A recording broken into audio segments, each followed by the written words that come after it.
de la charla, porque he puesto que la charla se llamaba Aplicaciones criptográficas de las álgebras de grupo torcidas, pero finalmente decidí cambiar el nombre porque voy a mostrar aplicaciones en la teoría de códigos, ¿no?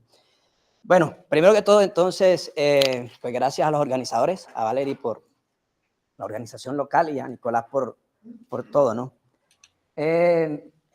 Quizás yo soy aquí entre todos el patito feo, porque yo no soy de criptografía. Ah, y hay otro también.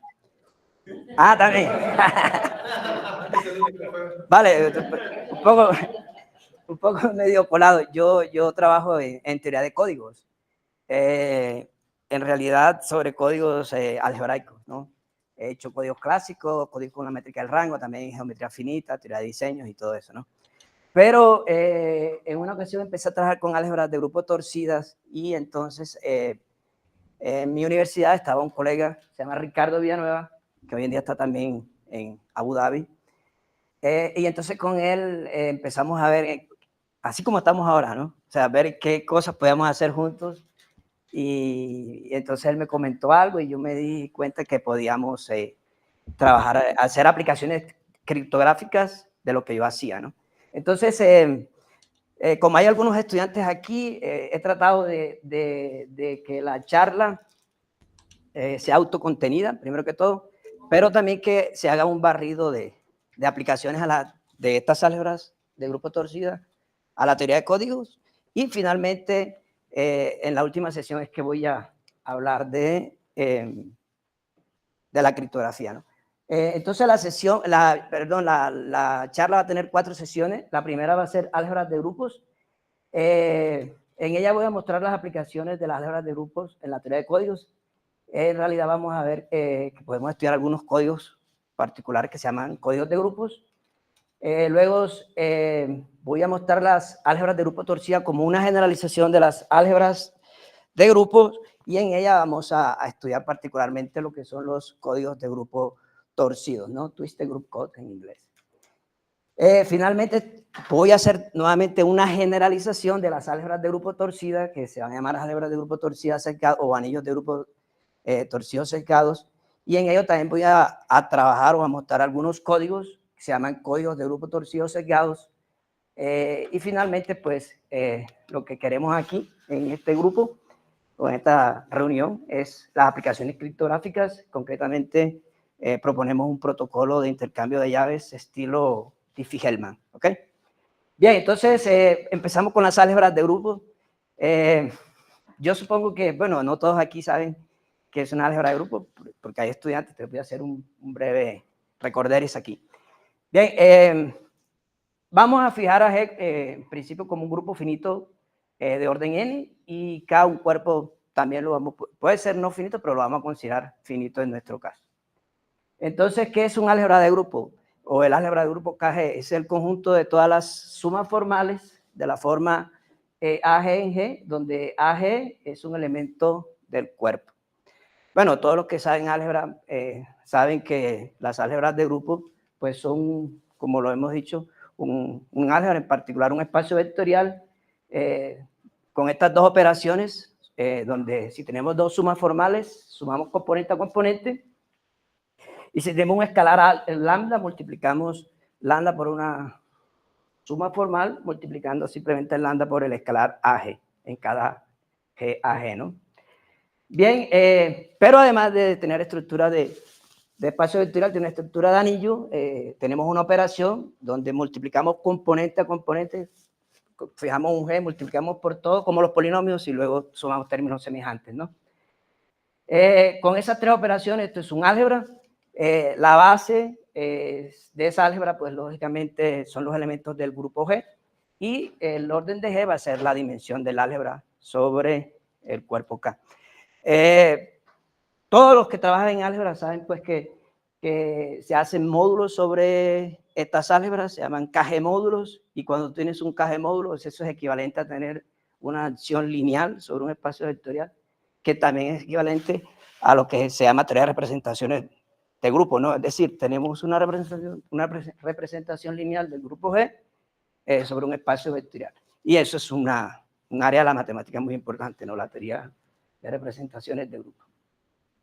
Bien, un ejemplito aquí para los estudiantes. Supongamos que G es un grupo cíclico pequeñito de orden 3 y que K es un cuerpo finito con 5 elementos, ¿no?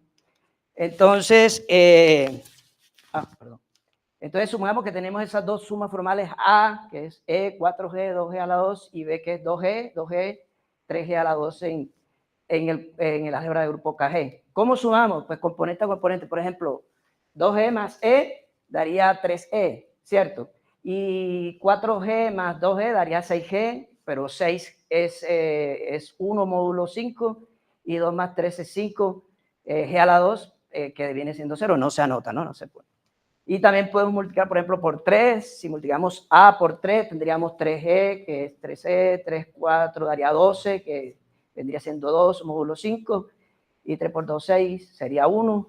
Sería 6G a la 2, que viene siendo en módulo 5, 1G a la 2. Y la multiplicación, que es la de pronto un poquito más diferente, es como si estuviéramos multiplicando polinomios, ¿cierto? Multiplicamos polinomios, por ejemplo, si multiplico A por B, multiplico E por todo esto y después sumo términos semejantes. Simplemente es eso, ¿no? Es una manera más fácil de ver. Bien, entonces, lo primero, pues, este concepto de álgebra de grupo es muy anterior, digamos, a la teoría de códigos, y lo que se observó es lo siguiente, en las conexiones con la teoría de código, ¿no? Pero como yo sé que de pronto aquí no todos saben qué es un código, voy a empezar a recordar qué es un código. En teoría de códigos, particularmente los códigos lineales, decimos que un código NK lineal cuario no es más que un subespacio k-dimensional del n-dimensional espacio vectorial FQ a la n. ¿Ok?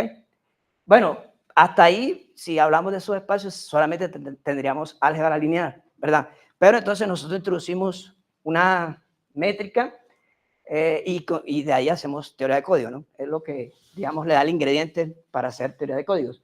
E introducimos una métrica, la usual, que es la métrica de Hamming. Hay otras métricas, pero en este caso vamos a trabajar con la usual, que es la métrica de Hamming. Dados dos vectores cualquiera en ese espacio FQ a la n, pues la distancia entre esos dos vectores no es más que el número de coordenadas en que ellos difieren, ¿cierto? Y la menor de todas las distancias, tomados dos códigos, dos vectores cualquiera en el código C, me va a dar la distancia mínima del código. No sé si algún estudiante tiene alguna pregunta, puede interrumpir cuando quiera. Bien, entonces, cuando introducimos la mínima distancia, pues tenemos un tercer parámetro y entonces hablamos de un NK de código. Un concepto también muy importante que vamos a usar acá es lo que es el peso del vector, ¿no? De un vector B. El peso de un vector B no es más que el número de coordenadas distintas de 0 y tiene una relación directa con la mínima distancia porque la distancia entonces entre dos vectores no va a ser más que el peso de la diferencia de esos dos vectores. Y lógicamente entonces la distancia mínima del código va a coincidir cuando el código es lineal, ¿no? Va a coincidir con el menor peso y computacionalmente es menos costoso calcular la distancia mínima a través del mínimo peso que a través de la mínima distancia, ¿no? Porque allá tendríamos que calcular distancia entre dos elementos, aquí solamente es tomar los elementos del código y calcular el mínimo peso. Bueno, un ejemplo sencillito aquí, por ejemplo, si tengo este espacio vectorial en F2 a la 3, pues podemos ver que es un 3, 2,1 código, 2 porque la dimensión es 2, tiene 4 elementos, 2 a la 2 es 4, y 1 porque la mínima distancia es 1. O también podríamos decir porque el mínimo peso de todos esos vectores es 1, ¿ok? Por ejemplo, el peso, este tiene peso 0, este tiene 1, este tiene 1, este tiene 2. El menor peso es 1. Bien, entonces con eso en mente, vamos a definir una forma bilineal en este espacio FQ a la n o K a la n. La usual, multiplicamos B por U como primero coordenada a coordenada y luego sumamos, ¿no? Esa es una forma bilineal no degenerada. Y entonces el conjunto de todos los, dado un código C, ¿no? El conjunto de todos los vectores que son ortogonales a ese código C, pues es nuevamente un espacio vectorial, es decir, es nuevamente un código con dimensión n-k. Y se llama el código dual. En el caso en que los dos códigos sean iguales, es decir, el código C y su dual, entonces decimos que el código es autodual. Bien. Y en el caso en que sea todo lo contrario, es decir, en que no coincidan, sino solamente en el 0, decimos que los códigos son LCD. Menciono estos códigos LCD porque tienen aplicaciones en la criptografía. Entonces, buscando de pronto, tratando de buscar un área común con ustedes, los criptógrafos, podríamos ver más adelante qué se puede hacer por ahí, por ese camino, ¿no? Bien, también eso es equivalente a decir que el espacio F igual a N es la suma directa del código C y su dual. Ok, entonces vamos a ver la conexión de las álgebras de grupo con la teoría de códigos. Había hecho un repaso de la teoría de códigos breve, entonces ya sí, veamos cuál es la conexión. Bien, dentro de la teoría de códigos hay una familia importante de códigos que son los códigos cíclicos. Un código cíclico no es más que un código que es invariante bajo traslaciones cíclicas, es decir, si yo tengo un código C0, códigos son los elementos del código, ¿no? Entonces yo tengo el código, el código C0 hasta Cn-1 y le hago una traslación. La condición es que ese vector nuevamente también debe permanecer en el código, ¿ok? Lógicamente, cuando uno sabe un poquito de álgebra, se da cuenta que si yo defino una función desde el espacio K a la N hasta el anillo cociente R a la N partido X a la N menos 1, álgebra cociente también, de la siguiente forma, al vector C0 hasta Cn-1 le asigno al polinomio desde igual 0 hasta n-1, 6 x a la i, o sea, la asignación o identificación normal, ¿cierto? Entonces uno se da cuenta de algo. Lo primero es que uno gana más estructura, porque cuando uno estudia los códigos en este espacio vectorial K a la n, uno nada más tiene suma y multiplicación por escalar, es decir, tiene un espacio vectorial. Pero en cambio, si nos pasamos para acá, para R a la n, pues R a la n es un álgebra. Entonces tenemos una estructura multiplicativa adicional. Y vemos que entonces los códigos cíclicos, que antes aquí, pues simplemente se veían como espacios vectoriales, perdón, que eran invariantes bajo esas traslaciones cíclicas, cuando le vemos su imagen bajo ese homomorfismo de espacio vectorial, vamos a ver que van a ser ideales allá en el espacio cociente kx partido x a la n-1. Es decir, un código es cíclico sí, solamente sí, visto en el álgebra cociente Rn, es un ideal, ¿vale? Entonces, claramente, uno se observa, pues uno fácilmente como matemático se da cuenta que R a la n, pues no es más que un álgebra isomorfa al álgebra de grupo KCN, donde Cn es el grupo cíclico generado por un elemento de orden n, ¿no? Y digamos, la razón es porque también podríamos ver, o sea, no ver K a la n visto en el álgebra de grupo Rn, sino, perdón, en el álgebra cociente R a la n de polinomios, sino visto aquí en el álgebra de grupo KCN.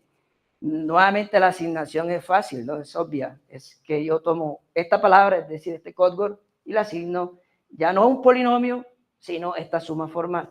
Y entonces los códigos cíclicos, aquí en R a la n se veían como ideales, ¿cierto? Acá también se van a ver como ideales. La razón es obvia y es porque tanto el álgebra cociente esta de polinomios como el álgebra de grupo KCN, cuando Cn es un grupo cíclico de orden n, van a ser isomorfas como álgebra, ¿no? Entonces, uno podría decir, bueno, si los códigos cíclicos, que es una familia importante de códigos, son ideales en el álgebra de grupo KCN, entonces yo podría estudiar en general cualquier ideal en KCN, ¿no? Y eso fue lo que hizo McWilliams, ¿no? Entonces, McWilliams definió que todo ideal que vive en un álgebra de grupo se va a llamar un código de grupo. Bien. Y la pregunta natural es, bueno, además de los códigos cíclicos, ¿existen otros ideales que representen códigos interesantes, es decir, que tengan buenos parámetros, que correspondan a familias de códigos interesantes? Eso, en otras palabras, es como decir, si yo tengo un espacio vectorial aquí, C en K a la N, que represente un código con buenos parámetros, un código lineal con buenos parámetros, existe una biención entre, digamos, entre la base canónica del espacio K-N, es decir, las bases canónicas de 1 hasta n, y la base canónica del álgebra de grupo, que no es más que G, de tal manera que cuando yo la extienda tenga un isomorfismo que me envíe C a un ideal derecho de KG, es decir, que yo pueda meter ese ideal allá, ¿no? Perdón, ese código C como un ideal en el álgebra de grupo KG. Bueno, no muy rápidamente, pero unos años después, algunos matemáticos se dieron cuenta que el código de Golay, que es el código quizá más famoso y más bonito de la teoría de códigos, ¿no? Que fue descubierto por Marcel Golay, un matemático, un ingeniero suizo, en el 49, en un paper de una sola hoja, ¿okay? Una página nada más tiene el paper. Es el paper más famoso de la teoría de códigos de una sola página, ¿ya? Tiene una cantidad enorme de citaciones en una sola página. Todavía hasta hoy en día, porque son el 49, no habían computadores ni nada, la gente se pregunta cómo el señor pudo dar la matriz generadora, ¿no?, del código, porque el código tiene longitud 24, es decir, la matriz generadora tiene longitud 24, es una matriz de 12 por 24, ¿ok? ¿Cómo hacer eso? ¿Cómo lo hizo? Hasta hoy en día he hablado con muchos matemáticos, incluso algunos suizos, y todo el mundo se lo pregunta, ¿no? ¿Cómo lo hicieron? ¿Cómo lo hizo? No se sabe. Este es un código muy importante porque también tiene una conexión bien extraña con un código, con un diseño, ¿no? Los vectores de peso 5, perdón, de peso 12, de peso 8 en este código forman lo que se llama un 5 diseño. Y hay un diseño que se llama el 5 diseño de Steiner. Y también uno se pregunta cómo Steiner consiguió ese diseño, ¿no? O sea, y también hay una relación de este código con un retículo muy famoso, que es el retículo de Witt, creo que se llama, matemático famoso también. Y tampoco se sabe cómo hizo él para encontrar ese retículo. Y todavía más raro, el grupo automorfismo de este código y de ese diseño y el asociado a ese retículo es un grupo esporádico, se llama el grupo Mathieu de orden 24. Perdón, no, el orden no es 24, es Mathieu 24. Es un grupo esporádico y la única manera en las matemáticas o la forma clásica en la que yo he visto siempre de definir ese grupo hoy en día es como el grupo automorfismo de este código o como el grupo automorfismo del diseño de Steiner, ¿no? Bien, cerrando ahí ese comentario, entonces, unos matemáticos alemanes de la Universidad de Mainz, se dieron cuenta en el 90, pudieron probar que este código con esos parámetros se puede meter aquí o se puede ver como un ideal en F2G, porque el código es binario, cuando G es el grupo simétrico de grado 4. O también estos señores lo probaron en el 2008 que se puede ver como un ideal en el grupo ideal de grado 20, o de orden 24. Bien, pero no todos los códigos son códigos de grupo. Hay unos códigos, por ejemplo, los códigos lambda-Costa cíclicos, que son como los códigos cíclicos en el sentido en que ellos permanecen invariantes bajo otras relaciones, pero aquí se introduce un parámetro lambda, ¿no? Estos códigos uno puede ver que son ideales ya no en el álgebra cociente partido de que x a la n-1, sino x a la n menos lambda, ¿no? Ellos no son códigos de grupo, ahorita vamos a ver por qué, pero uno más interesante todavía, que es el segundo código que presentó Golay en el famoso paper que les mencioné, que es el caso ternario, el código de Golay ternario. Este código tampoco es un código de grupo. Hay una razón poderosa, es porque es que hay un resultado que por cierto probó mi director de doctorado, y es que los códigos autoduales son códigos de grupo solamente si la característica es de orden par, y este es de orden impar. Entonces ya se sabía con anterioridad que el código no es un código de grupo. Ahora, ¿por qué no son códigos de grupo? O una segunda pregunta, si no son códigos de grupo, es decir, no existen como ideales en el álgebra de grupo KG, la pregunta es, ¿serán que son ideales en otra álgebra? Y de eso se trata, digamos, esta charla, ¿no? Dar respuesta a esas dos preguntas. Pero hay una pregunta, yo voy a hablar todo esto porque esto es muy matemático, ¿no? Y yo sé que ustedes quieren llegar a la parte de la criptografía. O sea, hay una de esas dos preguntas que me voy a saltar, ¿vale? Voy a saltarme todo esto, porque esa es la primera pregunta. ¿Y cuánto tiempo tenemos nosotros aquí, Valerie? Minutos más 5 de preguntas. Más 5 de preguntas. Vale. Vamos a la segunda pregunta, ¿vale? Es si ellos son... la primera pregunta era ¿por qué no lo son? Y una gente de España pues dio la respuesta. Pero la otra pregunta es si ellos son ideales en otra álgebra de grupo. La respuesta, creo que esta pregunta es más interesante, la respuesta la dimos nosotros en un paper en el 2021 y la respuesta es que sí, y son códigos que se pueden ver como ideales en otra álgebra, ¿no? ¿Qué álgebra es? Son las álgebras de grupo torcida, de lo que yo les vengo a hablar, ¿no? Entonces, ¿qué es una álgebra de grupo torcida? En realidad, una álgebra de grupo torcida es como espacio vectorial o como conjunto, es lo mismo que la álgebra de grupo normal. O sea, es exactamente lo mismo como cada espacio vectorial, en el sentido en que tienen los mismos elementos, la suma y la multiplicación por escalar son la misma, pero cambia algo y es la multiplicación. Es decir, como cada álgebra son diferentes, no son isomorfos. ¿Por qué? Porque para multiplicar dos elementos, yo aquí a los elementos del grupo les puse G y H, si se dan cuenta las sumas formales aquí le puse una barrita al G, ¿no? Y es porque ahora para multiplicar G por H, yo a G por H le voy a agregar este parámetro que está aquí que se llama alfa GH. ¿Ok? ¿Quién es alfa GH? Bueno, alfa GH es la imagen bajo una función alfa, es una función, bueno, la gente que hace homología al señor sabe muy bien quién es alfa. Alfa es un 2 cociclo, es decir, es una función que va de G por G hasta el cuerpo sacando el cero, que cumple esta propiedad que al principio sale así como un poco raro, o sea, no se ve de dónde, pero no es más. O sea, esa propiedad lo que te permite a ti es tener la propiedad asociativa en el álgebra de grupo torcida. ¿Ok? No es más que eso. Bien, cuando una función cumple esto, se llama un 2 cociclo, pero se debe cumplir para todo x, y, z. Por lo tanto, encontrar cociclos no es nada fácil. Es algo supremamente complicado. Entonces, yo uso ese cociclo, esa función, para torcer la multiplicación, pero se llama torcida, porque la multiplicación ya no es la normal, le asigno un nuevo parámetro. Entonces, eso hace como que tú tuerces la multiplicación.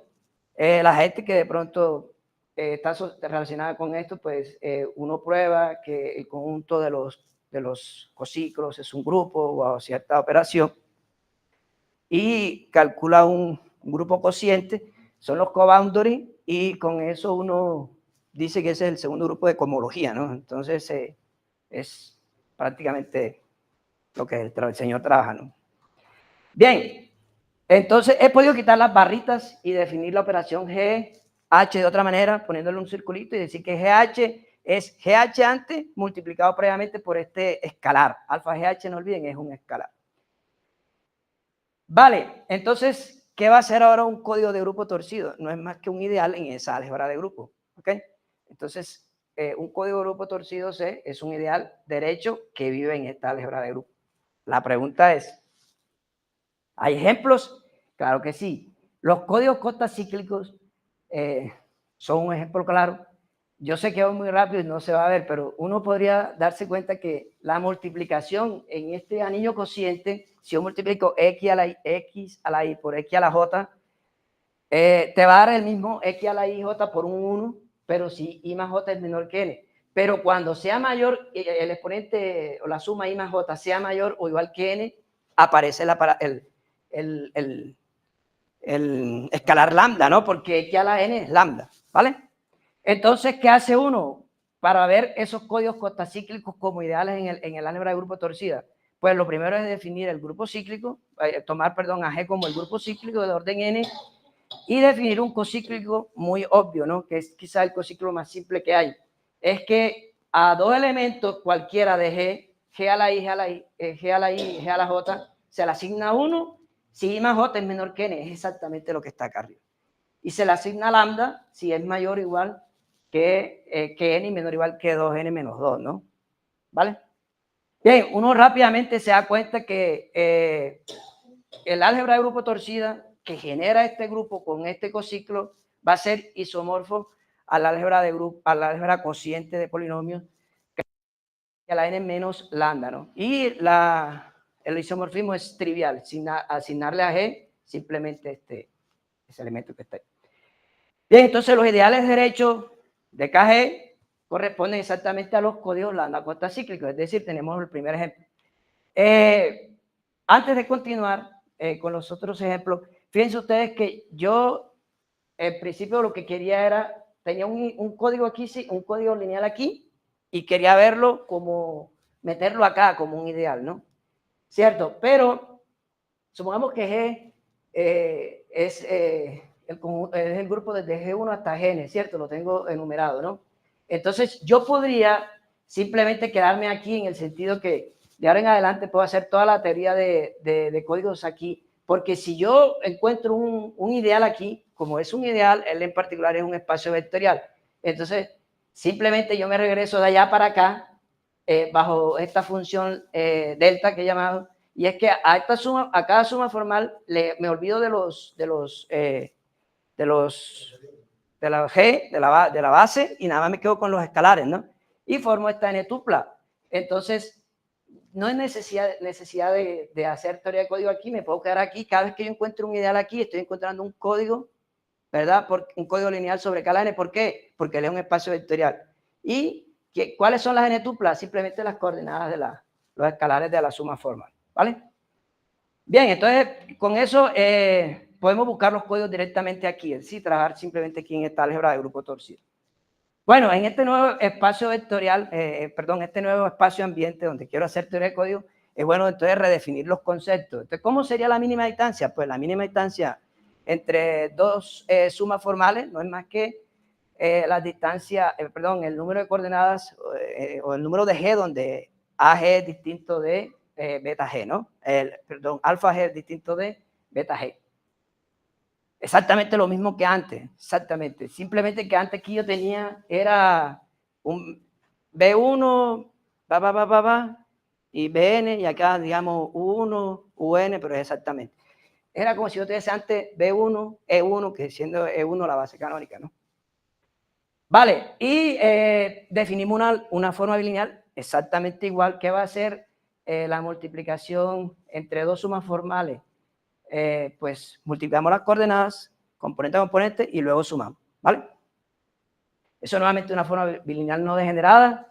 Y podemos definir el dual de un código C, es decir, el dual de un ideal son todos los vectores o todas las sumas formales que son ortogonales al código C, ¿no? La pregunta es, si yo hago eso, ¿este conjunto es nuevamente un ideal?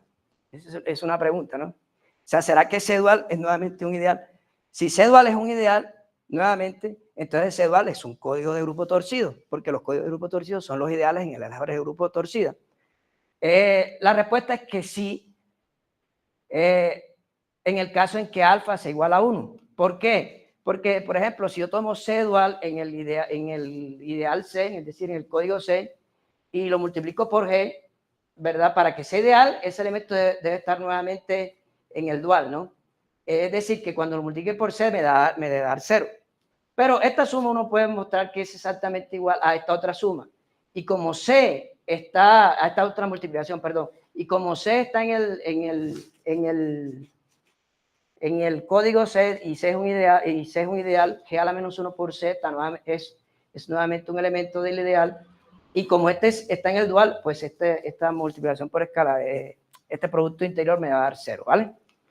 Bien, pero en general la respuesta no es así, ¿no? En realidad el dual no es un ideal en el álgebra de grupo torcido, siendo que ese sí lo es. Y para ver cuándo sí, cuándo no, a nosotros nos tocó introducir este concepto que se llama el adjunto. Y el adjunto es una suma formal. El adjunto es una suma formal AGG, ¿cierto?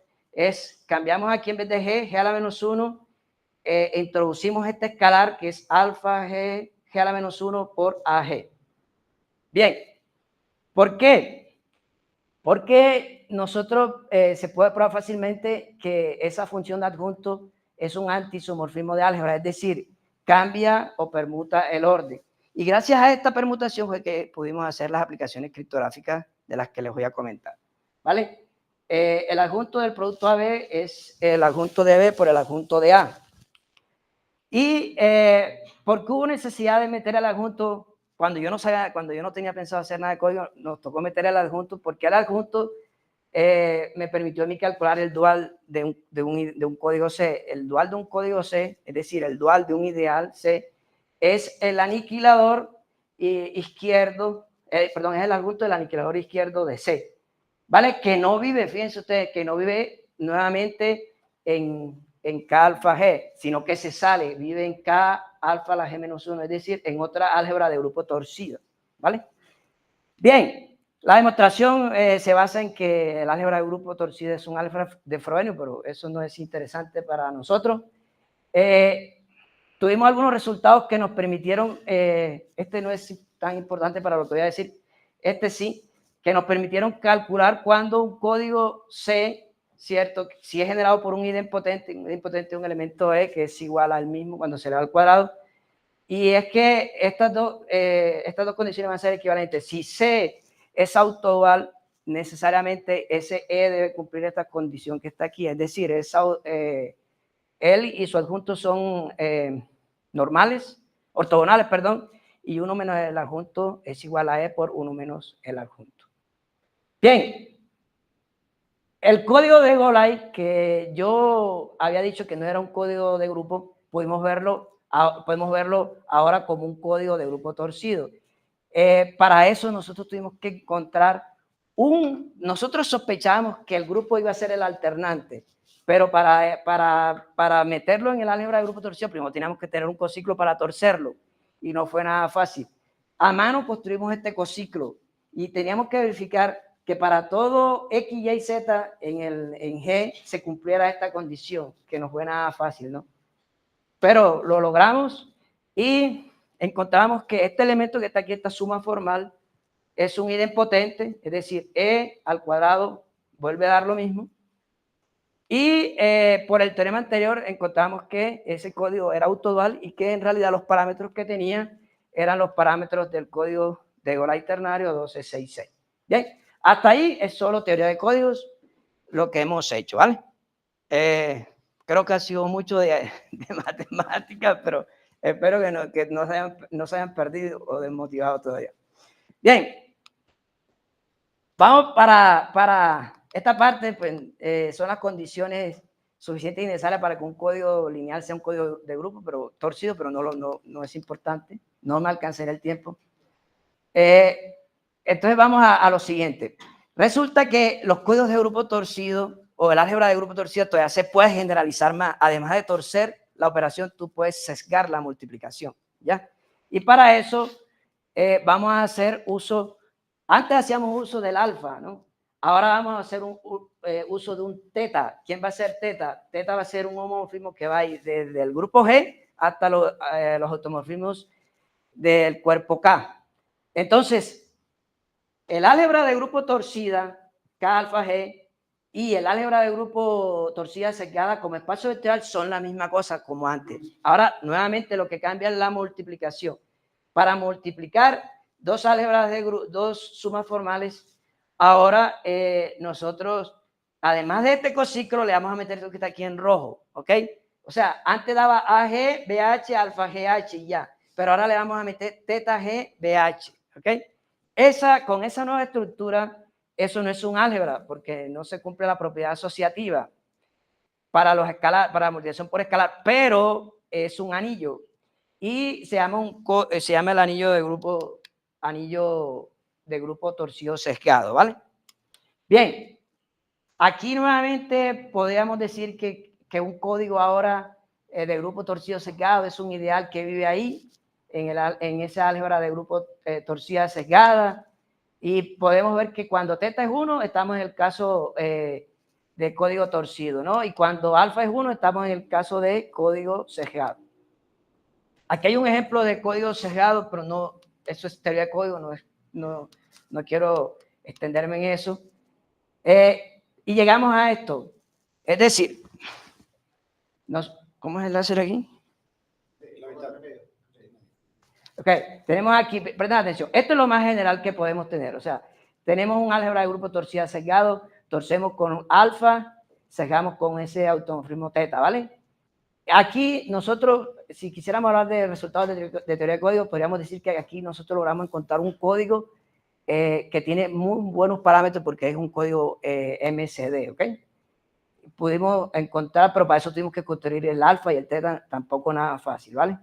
Ahora, cuando bajamos aquí, estamos en la parte nada más sesgada, el código, no, digamos, ¿cómo se dirá? La parte torcida es trivial, no torcemos nada, solamente sesgamos.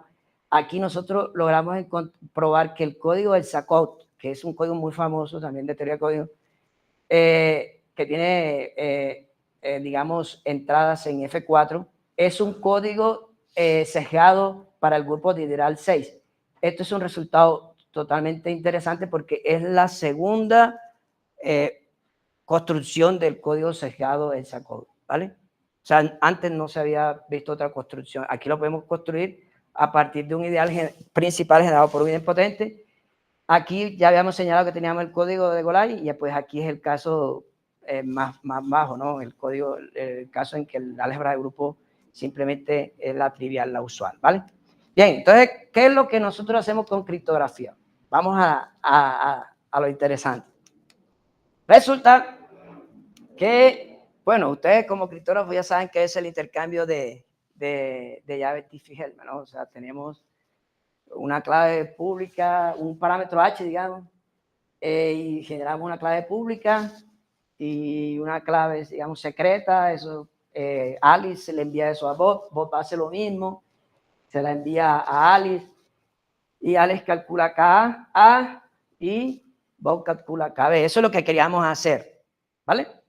¿Y cómo lo hacemos? Entonces, ¿qué hacemos nosotros para hacer criptografía? Consideramos el diedral de orden 2 a la n, el grupo diedral de orden 2 a la n, ya sabemos que tiene un generador que es de orden n, es decir, x a la n es igual a 1 y tenemos una involución que es y al cuadrado da 1.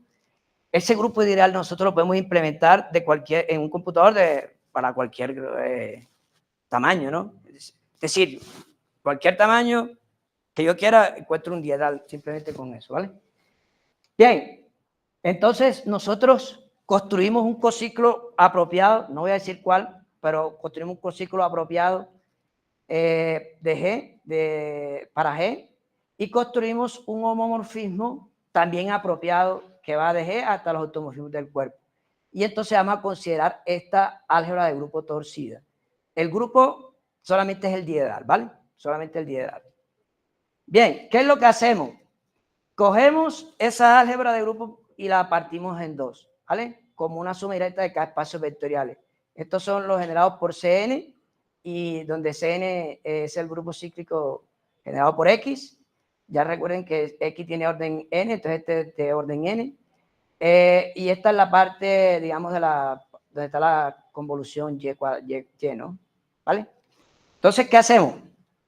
Definimos un espacio que se llama el espacio, subespacio reversible. Son todas las sumas formales de esta forma. Pero estos solamente viven en esta partecita de aquí. Lo llamamos gamma, ¿no? Solamente viven en esta partecita, en la parte, digamos, no cíclica, sino, por darle un nombre, ¿cómo se dice?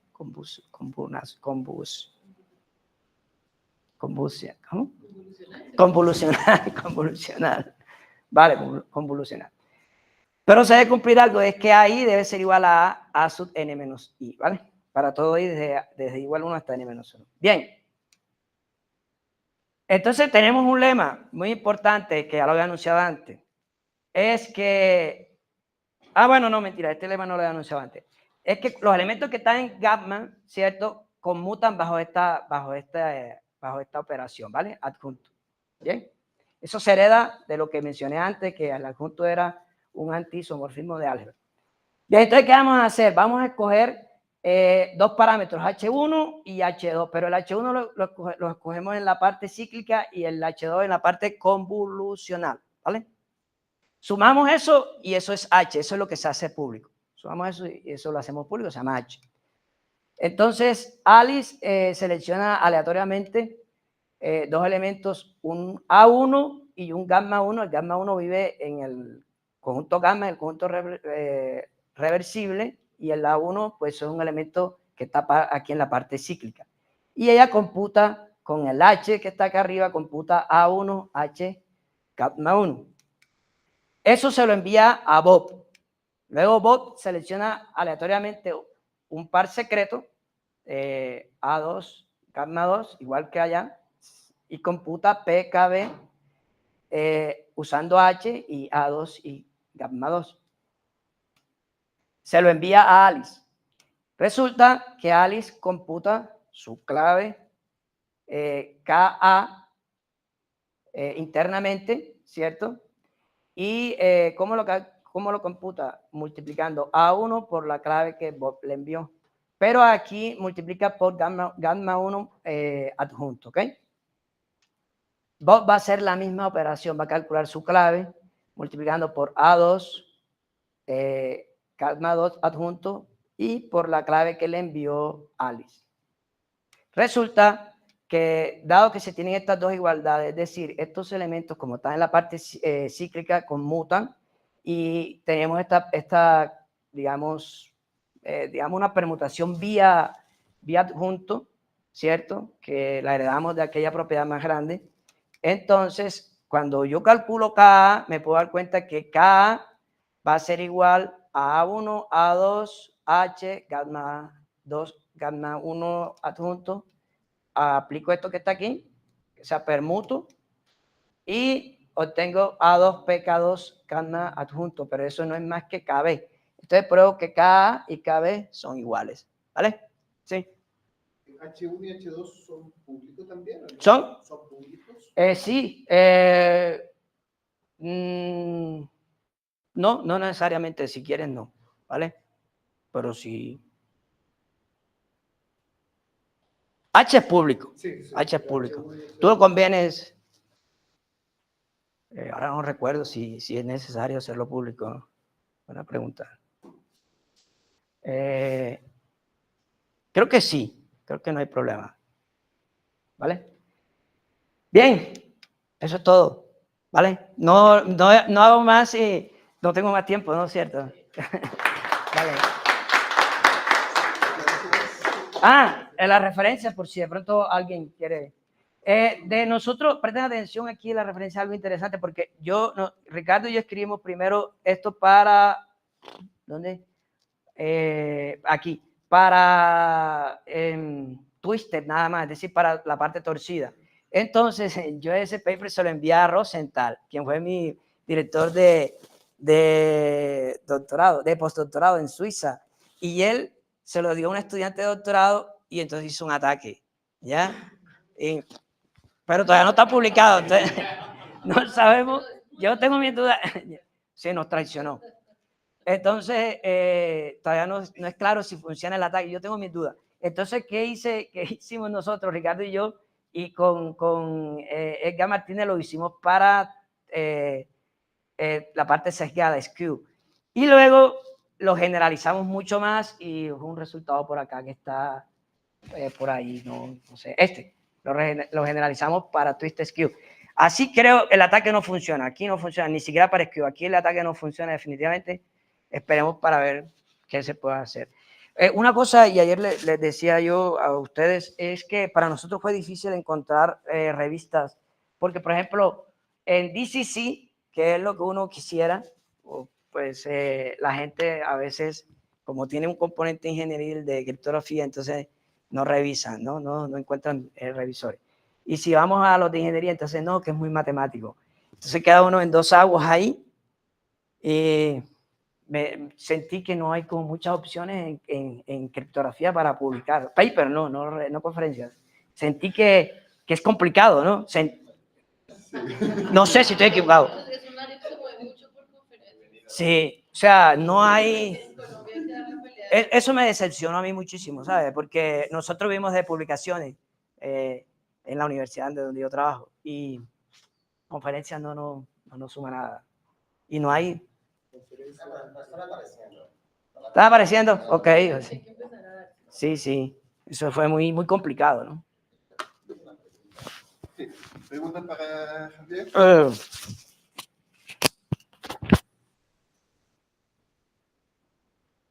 Gracias.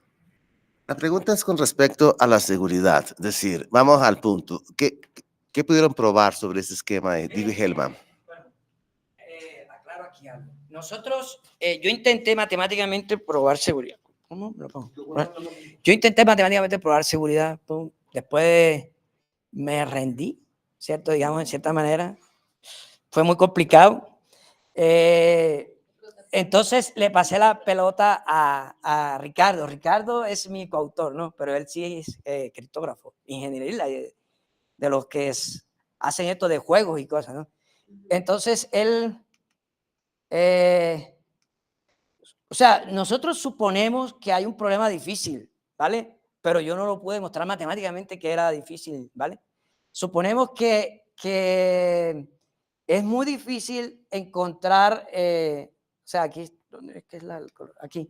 O sea, que si yo tengo H gamma es difícil encontrar estos que sean de tal manera que esto sea igual, ¿vale? O sea, suponemos que, y así lo creímos, ¿no? Y hicimos unas simulaciones y unos ataques con juegos y cosas, pero a nivel criptográfico, ¿no? Pero no matemático como tal, ¿vale? Digamos que de alguna manera pudieron calcular algunos parámetros. Sí, claro, sí. Todo eso está, no lo tengo aquí, pero sí calculamos unos parámetros y Ricardo es un experto en programación.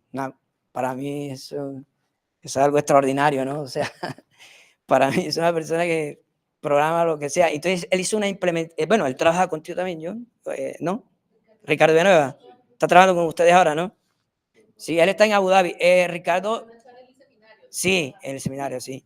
Él implementó esto y está publicado en una dirección web, en Python, donde puede cualquiera entrar con parámetros muy, muy grandes. Sé que el cuerpo era 41, de orden 41. Y funcionaba muy bien. ¿Vale? Bien. Yo pensaba que Ricardo iba a estar conectado para que respondiera a las preguntas de criptografía, pero me dejó solo. Bien. ¿Otras preguntas?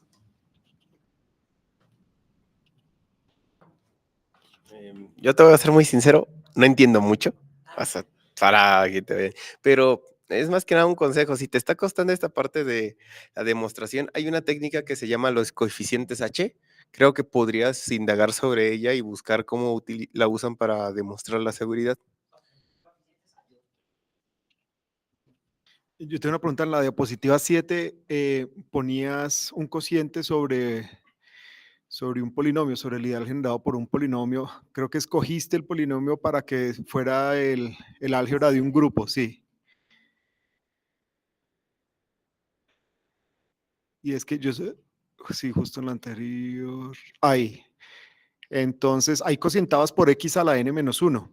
Creo que es para que diera el álgebra del grupo cíclico, pero también se cocienta sobre otros tipos de polinomios. ¿Se consideran esos códigos cocientando sobre otros tipos de polinomios? Sí.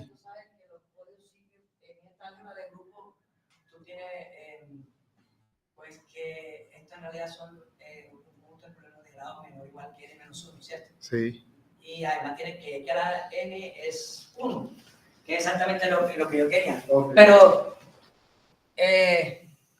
o sea, perdón, tú puedes partir por otro, pero no vas a obtener nada muy bueno. Y lo otro es que si partes por otro ya no va a ser va a ser difícil probar una isomorfía entre esa álgebra cociente de polinomios con alguna álgebra de grupos, porque el grupo cuál va a ser, ¿no? Va a ser complicado, no va a ser fácil, ¿ya? Pero continuando en esta dirección, si yo escojo el grupo que no sea cíclico, sino otra cosa, uno puede volver a un ideal en cada X. Sí, podría ser, pero no es fácil, pero sí, se puede decir. Sí. Sí, sí. Esto de los códigos de grupo ha sido algo muy, muy estudiado, ¿no? Y también lo mismo en la álgebra de grupo. Hay gente que ha hecho pues, resultados sobre álgebras de grupo nada más, ni siquiera torcida, enorme, ¿no? Ahora, quien esté interesado en esto de álgebras de grupo torcida, hay un libro muy bueno que es un ruso que vivió mucho tiempo en Australia, se llama Karpilowski. Tiene varios libros de álgebras de grupo torcida. Es muy bueno y se consigue en internet. Ok. Hay una pregunta. Tiene otra pregunta, menos preciso, pero si escojo un código como aleatorio que no sabe qué es, ¿se espera encontrar alguna estructura algebraica que represente el código o son todos especiales? No lo creo. Si uno escoge un código, muy difícilmente va a tener una propiedad, una estructura algebraica. Cuando pensamos en una estructura algebraica, estamos pensando en algún tipo de multiplicación, ¿no? No lo creo, son raros, ¿no? Nosotros pudimos probar, fíjate tú, que los códigos de Hamming, sí, en general, los códigos de Hamming, pudimos probar que cualquier código de Hamming es un código de grupo torcido, ¿ya? Y se hicieron unos resultados de geometría finita, pero se pudo probar. Pero en general es muy poco probable que un código se pueda ver como un código de grupo torcido. Es más, yo porque no pasé, pero ya que tú preguntas eso, un resultado que a mí me pareció muy bonito porque fue de estos tipos españoles, ellos probaron unas condiciones suficientes y necesarias para que un código lineal sea un código de grupo. Y es esto, mira, si sea un código, o sea, si vive aquí en el espacio vectorial, él va a ser un código de grupo, solamente si existe un subgrupo H' de permutaciones, o sea, un subgrupo del grupo de automorfismo de permutaciones. No, yo no definí qué era el grupo de permutaciones, eso era la diapositiva anterior.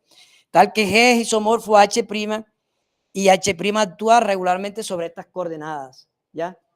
Entonces, fíjate tú que el hecho de que actúe regularmente es como que hay como una especie, algo de combinatoria ahí, ¿no? ¿Cómo lo puedes meter allá? ¿Ya? Es un resultado muy bonito, la demostración todo fea, pero el resultado muy bonito. O sea, ellos se complicaron como mucho en la demostración, pero el resultado es muy bonito. Gracias, Javier. La próxima